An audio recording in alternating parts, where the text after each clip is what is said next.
नमस्कार। उत्तर प्रदेश की खबरों के साथ मैं हूं मनोज मानस। खबरों का रुख करेंगे उससे पहले देख लेते इस वक्त की अहम सुर्खियां। यूपी में गैंडों की सुरक्षा में जुटी योगी सरकार। दुधवा में बनेंगे 2 नए रिहेबिलिटेशन सेंटर। अवैध शिकार पर लगेगी रोक। गैंडों का प्राकृतिक आवास किया जाएगा सुरक्षित। कानपुर में डीएम और सस्पेंड सीएमओ विवाद अभी जारी। सस्पेंशन के बाद सीएमओ ने लगाए कानपुर डीएम पर नए आरोप। सिस्टम में आओ नहीं तो कर दूंगा बर्बाद। गाजियाबाद मर्डर का सीसीटीवी वीडियो आया सामने। सीसीटीवी में भागते दिखा आरोपी। थाने के बाहर बदमाशों ने युवक को मारी थी गोली। रिपोर्ट दर्ज कराने आया था युवक। श्रावस्ती में प्राइवेट अस्पताल में नवजात की मौत पर हंगामा। परिजनों का आरोप, बॉडी देने से पहले अस्पताल ने मांगा बकाया पैसा। लखनऊ हॉस्पिटल पर लगे गंभीर आरोप। यूपी के कई जिलों में आसमान से बरसी राहत। कानपुर में झमाझम बारिश से उमस भरी। गर्मी से मिली राहत। लखनऊ और अलीगढ़ में बारिश ने दिलाई गर्मी से राहत। और नेपाल में गोदावरी नदी से रेस्क्यू किए गए 6 भारतीय। नदी किनारे पिकनिक मनाने गए थे सभी लोग। नेपाल प्रशासन ने सभी को रेस्क्यू कर बचाया। आप देख रहे हैं के न्यूज, खबरों का सारथी। और अब खबर विस्तार से। अहम खबर से बुलेटिन की शुरुआत करते हैं। राजधानी लखनऊ से अहम खबर। जहांद्रा नगर में किशोरी संग दुष्कर्म की वारदात को अंजाम दिया गया। किशोरी के साथ दुष्कर्म करते किशोरी के मां बाप ने देखा। इस दौरान आरोपी युवक को पकड़ने का भी प्रयास किया गया। आरोपी फरार हुआ। भागते वक्त दीवार से टकराकर नीचे गिरा। आरोपी युवक की इस दौरान टांग टूटी। आपको बता दें सिविल अस्पताल में पीड़िता के परिजनों ने भर्ती कराया। पीड़िता के परिजनों ने गाजीपुर थाने में शिकायत दर्ज कराई। और इस खबर पर अहम अपडेट के लिए हमारे संवाददाता शिवा शर्मा हमारे साथ जुड़ गए हैं। शिवा, दुष्कर्म का आरोपी जिसको मां बाप ने देखा, हालांकि इस दौरान रिश्तों को शर्मसार करने वाली ये घटना सामने आई। पीड़िता के परिजनों ने गाजीपुर थाने में शिकायत दर्ज कराई है। क्या है पूरा मामला? देखिए, दोपहर में तकरीबन 1:30 बजे के आसपास इंदिरा नगर में एक नाबालिग किशोरी के साथ दुष्कर्म का प्रयास किया जा रहा था। और बताया जा रहा है कि उसी दौरान उसके माता पिता ने, जो किशोरी के माता पिता थे, वो मौके पर पहुंच गए। और जब उस युवक को पकड़ने का प्रयास किया तो वो भागते हुए बाहर की ओर भागा था, लेकिन दीवार से लड़ जाने के बाद वो नीचे गिर गया था, जिससे उसकी टांग टूट गई है। फिलहाल उसको आसपास के लोगों ने सिविल अस्पताल में भर्ती कराया है। जो किशोरी की मां है, उन्होंने अपनी तरफ से शिकायत पत्र जो है वो गाजीपुर थाने में दिया है। और फिलहाल पुलिस इस पूरे मामले की जांच कर रही है और जरूर देर रात तक इस पूरे मामले में FIR भी दर्ज होगी। और जो घायल युवक है जिसके ऊपर दुष्कर्म का प्रयास है, तो उसके बाद जो 148 और 161 CRPC की धारा के तहत जो किशोरी के बयान दर्ज होने हैं, उसके बयान दर्ज होने के बाद में जो विधिक कार्रवाई है वो पुलिस की तरफ से की जाएगी। हाँ बिल्कुल शिवा, इस तमाम जानकारी के लिए आपका बहुत शुक्रिया। तो किशोरी के साथ दुष्कर्म करते किशोरी के मां बाप ने देखा। आरोपी युवक को पकड़ने का भी प्रयास किया गया। आरोपी फिलहाल फरार हुआ है। पीड़ित मां पिता ने फिलहाल मामला दर्ज कराया है। बढ़ेंगे अगली खबर की ओर। कानपुर से अगली खबर है, जहां रिश्तों को शर्मसार करने वाला मामला सामने आया है। कलयुगी पिता अरेस्ट हुआ है। बर्रा पुलिस ने कलयुगी सौतेले पिता को गिरफ्तार किया है। आपको बता दें इस दौरान पिता को जेल भेजा गया है। 1 वर्ष से अपनी ही बेटी को धमकाकर कर रहा था रेप। पीड़िता की मां की शिकायत पर पुलिस ने दर्ज किया है केस। बर्रा थाना पुलिस ने वांछित कलयुगी पिता को जेल भेजा है। तो इस वक्त की यह अहम खबर आपको दिखा रहे हैं। पीड़िता की मां की शिकायत पर पुलिस ने मामला दर्ज किया है। तो कानपुर से रिश्तों को शर्मसार करने वाली यह खबर सामने आ रही है। कलयुगी पिता को फिलहाल पुलिस ने अरेस्ट कर जेल भेजा है। बर्रा पुलिस ने कलयुगी सौतेले पिता को अरेस्ट कर जेल भेजा है। 1 वर्ष से अपनी ही बेटी को धमका कर रहा था रेप।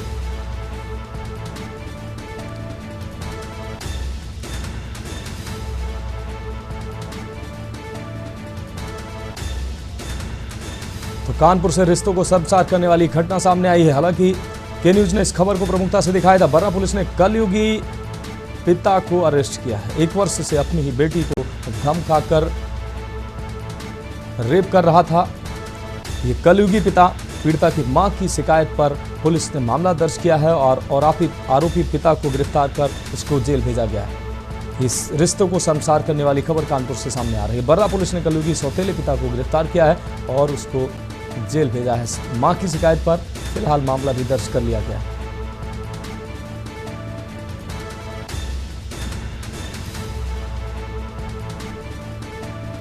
तो पीड़िता की मां की शिकायत पर मामला दर्ज किया गया है और अगली अहम खबर श्रावस्ती से, जहां प्राइवेट अस्पताल में नवजात की मौत से हंगामा हुआ है। 2 दिन पहले चल रहा था जिला अस्पताल में इलाज। जिला अस्पताल के स्टाफ ने भेजा था प्राइवेट हॉस्पिटल में। प्राइवेट अस्पताल में गलत इलाज का लगाया गया आरोप। परिजनों ने अस्पताल में जमकर हंगामा किया। इस दौरान अस्पताल वाले बच्चे की मौत पर भी मांग रहे पैसा देने के बाद भी बॉडी न देने की धमकी दे रहे थे। ये आरोप परिजनों ने लगाया है। हालांकि भिनगा के पास लखनऊ हॉस्पिटल का ये पूरा मामला बताया गया। तो अस्पताल वाले बच्चे की मौत पर भी पैसा मांग रहे हैं, ये आरोप परिजनों ने लगाया। आपको बता दें, पैसा देने के बाद भी बॉडी न देने की धमकी अस्पताल प्रशासन पर लगे हैं। तो भिनगा के पास लखनऊ हॉस्पिटल का ये पूरा मामला है। तो ये अहम खबर आपको दिखा रहे हैं श्रावस्ती से। प्राइवेट अस्पताल में नवजात की मौत से हंगामा हुआ है। परिजनों ने हंगामा किया है। ये तस्वीरें सामने आई है। रोड जाम करने का प्रयास परिजनों के द्वारा किया गया। 2 दिन पहले ही जिला अस्पताल में इलाज चल रहा था। जिला अस्पताल के स्टाफ ने प्राइवेट अस्पताल भेजा था।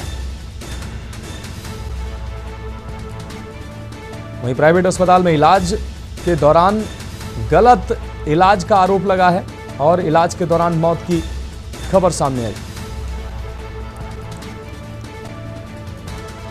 अस्पताल वाले बच्चे की मौत पर भी मांगते रहे पैसा, ये आरोप परिजनों ने लगाया।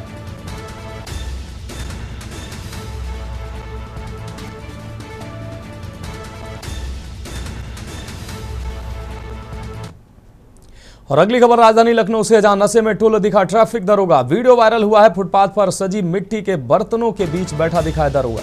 वीडियो वायरल होने पर दारोगा धर्मेंद्र सिंह का हो रहा मेडिकल। गोमती नगर के हुसड़िया पुल के नीचे का है पूरा मामला। उच्च अधिकारियों ने एसीपी सुशील यादव को सौंपी है जांच। आपको बता दें, जांच रिपोर्ट के आधार पर डीसीपी ट्रैफिक करेंगे कार्रवाई। तो ये तस्वीरें सामने आ रही हैं। आप तस्वीरों में देख सकते हैं, शराब के नशे में धुत नजर आ रहा है दारोगा।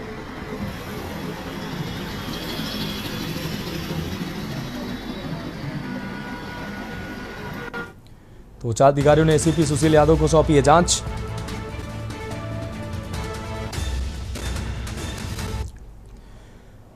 और अगली खबर कानपुर से, जहां उमस भरी गर्मी से मिली है राहत। जोरदार बारिश होने से मौसम सुहाना हुआ है। आम जन मानस को गर्मी से राहत मिली है। उमस भरी गर्मी से लोगों को राहत मिली है। बारिश होने से लोगों ने राहत की सांस ली है। तो आम जनमानस को गर्मी से राहत मिली है। झमाझम बारिश के बाद उमस और गर्मी से लोगों को राहत मिली है। तो कानपुर से अहम खबर, उमस भरी गर्मी से लोगों को राहत मिली है। झमाझम बारिश के साथ मौसम सुहावना हुआ है। जोरदार बारिश होने से मौसम सुहावना हुआ है। तापमान गिरा है। आम जनमानस को गर्मी से हो रही दिक्कत से राहत मिली है। तो उमस भरी गर्मी से लोगों को राहत मिली है।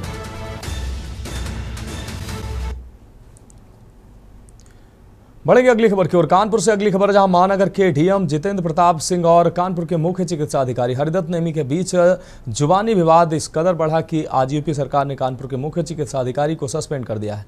वहीं आज अपने सस्पेंशन के बाद मुख्य चिकित्सा अधिकारी ने एक पत्रकार वार्ता करते हुए अपने ऊपर लगे सभी आरोपों को निराधार बताते हुए सफाई देते हुए कहा कि कानपुर डीएम ने मुझसे पैसे की डिमांड की थी और मुझसे कहा था कि सिस्टम में आओ, नहीं तो मैं तुमको बर्बाद कर दूंगा। और मुझे कई बार जाति सूचक गालियां और मानसिक रूप से उत्पीड़न के साथ शारीरिक उत्पीड़न भी किया गया। कानपुर डीएम ने वहीं कानपुर के सीएमओ ने यह भी आरोप लगाया डीएम पर कि एक बी फार्मा कंपनी को बिना सामान के एवज में पेमेंट देने का भी दबाव कानपुर के डीएम के द्वारा मेरे ऊपर लगातार बनाया जा रहा था, जिसकी वजह से ये पूरा सस्पेंशन किया गया है और हम इसके खिलाफ आगे कोर्ट में जाएंगे।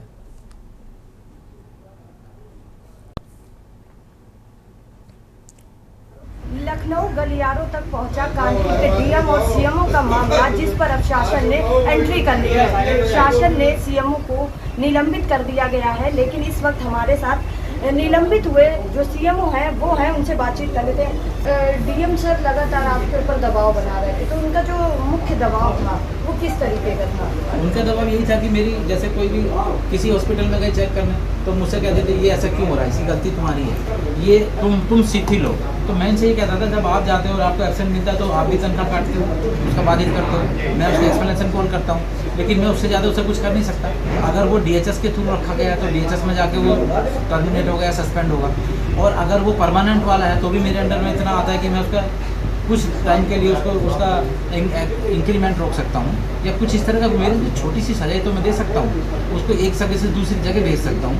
लेकिन आप ये कहो कि मैं उसको तुरंत टर्मिनेट कर दूँ, वो तो नहीं हो सकता ना।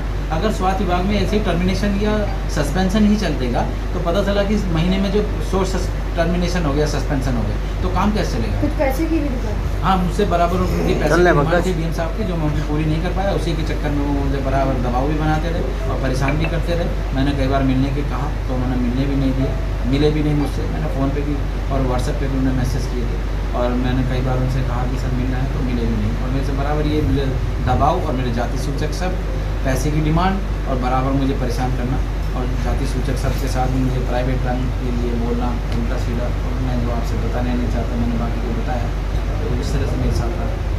सर अब आप जा रहे हैं यहाँ से, कहीं ना कहीं सस्पेंड हो गया है, शासन का आदेश आ गया है, अब आखिरी समय में ऐसा क्या कुछ कहना चाहेंगे? मैं सस्पेंड हुआ हूँ, लेकिन सैलरी जो मेरी बकाया अभी तो यहीं से मिलेगी, क्योंकि यहीं से सस्पेंड हुआ, यहीं से बाहर होना है। अभी मैं बहुत बहुत शुक्रिया सभी आप सभी का, जितने भी आप मीडिया से मीडिया प्रभारी हैं, मीडिया बंधु हैं।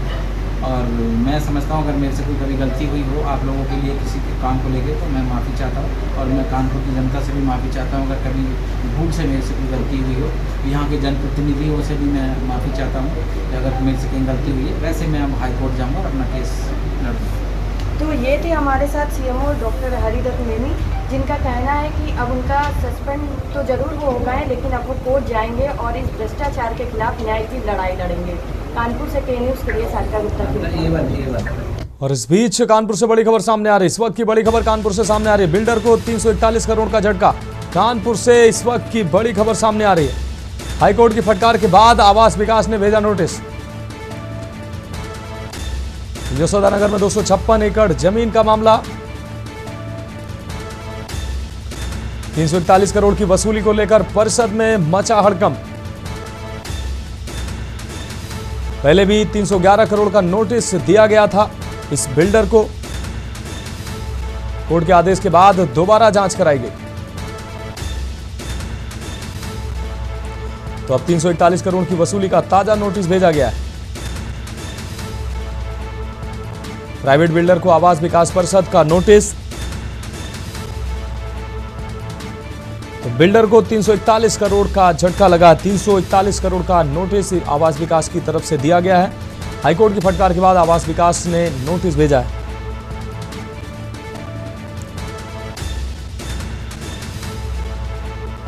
प्राइवेट बिल्डर को 341 करोड़ का नोटिस दिया गया है। 341 करोड़ की वसूली को लेकर परिषद में हड़कंप मचा।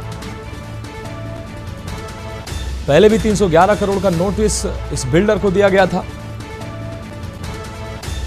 कोर्ट के आदेश के बाद दोबारा जांच कराई गई। अब 341 करोड़ की वसूली का ताजा नोटिस भेजा गया है। और इस खबर पर ज्यादा जानकारी के लिए हमारे सलाहकार संपादक के बख्श सर हमारे साथ जुड़ गए हैं। के बख्श सर, आवास विकास की ओर से 341 करोड़ का नोटिस बिल्डर को दिया गया है, क्या है सर ये पूरा मामला? देखिए, दशकों पुराना है मामला। आवास विकास परिषद का बिल्डर के बीच चल रहा है।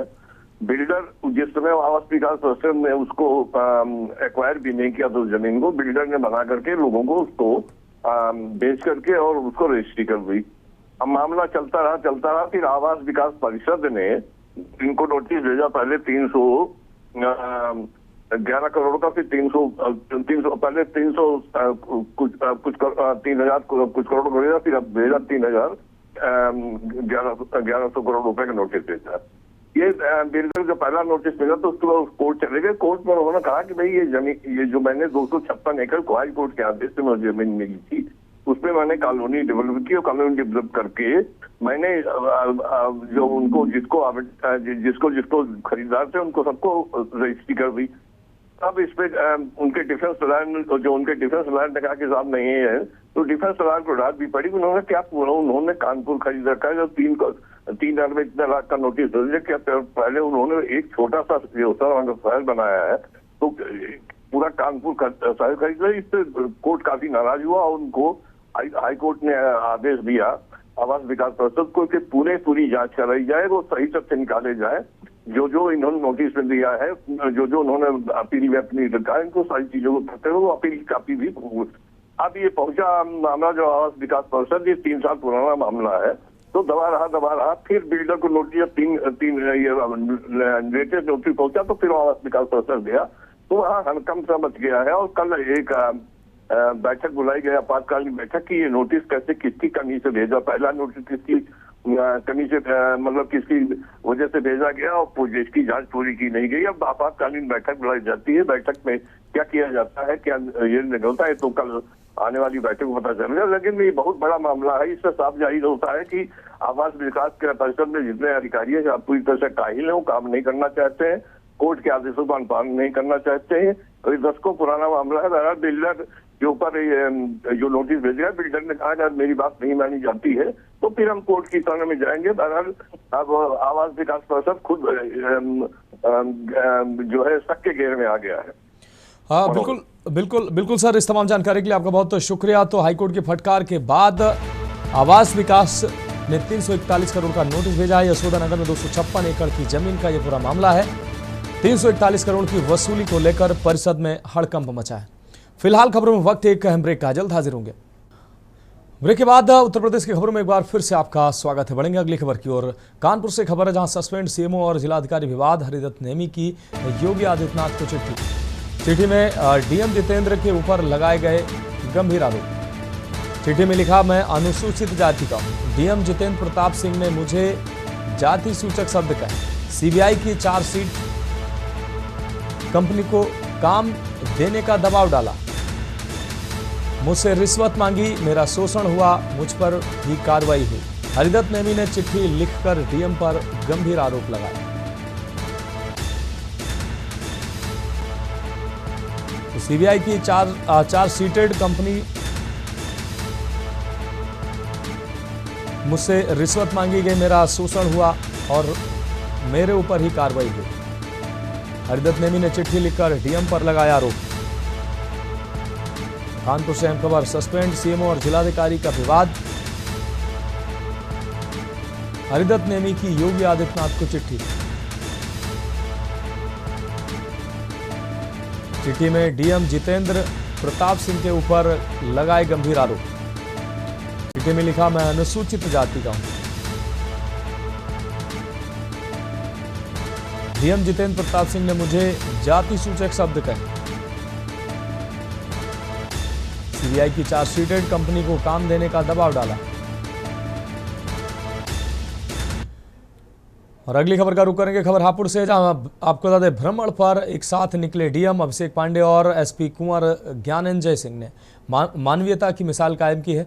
फर्राटा भरते हुए लग्जरी गाड़ी में सवार होकर जा रहे अफसरों की बाबूगढ़ थाना क्षेत्र के बचलोता गांव में एक बुजुर्ग ई रिक्शा चालक पर नजर पड़ी।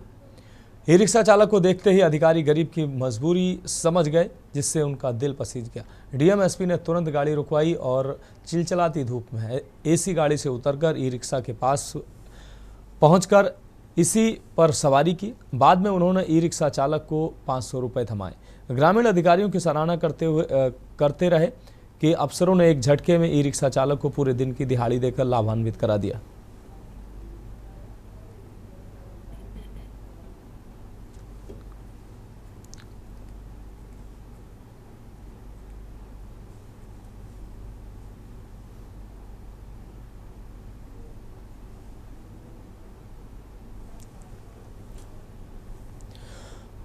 बढ़ेंगे अगली खबर की ओर। खबर कन्नौज से है, जहां 11वें अंतर्राष्ट्रीय योग दिवस की तैयारियों के तहत एक पृथ्वी एक स्वास्थ्य थीम पर बेसिक शिक्षा विभाग ने स्कूटी और रैली आयोजित की है। डीएम आशुतोष मोहन अग्निहोत्री ने रैली को हरी झंडी दिखाकर रवाना किया। इससे पहले मुख्य अतिथि डीएम ने योग का महत्व बताया। उन्होंने कहा कि रैली योग के महत्व को बताते हुए लोगों को योग से जुड़ने के लिए प्रेरित करेगी। साथ ही बताया कि योग दिवस पर पूरे जिले के प्राथमिक विद्यालयों ग्राम पंचायतों और अमृत सरोवरों पर योग कार्यक्रम आयोजित किए जाएंगे। अंतर्राष्ट्रीय योग दिवस को लेकर बेसिक शिक्षा विभाग की तरफ से आयोजित एक पृथ्वी एक स्वास्थ्य के लिए योग संगम योगा रैली को कन्नौज डीएम आशुतोष मोहन अग्निहोत्री ने हरी झंडी दिखाकर रवाना किया।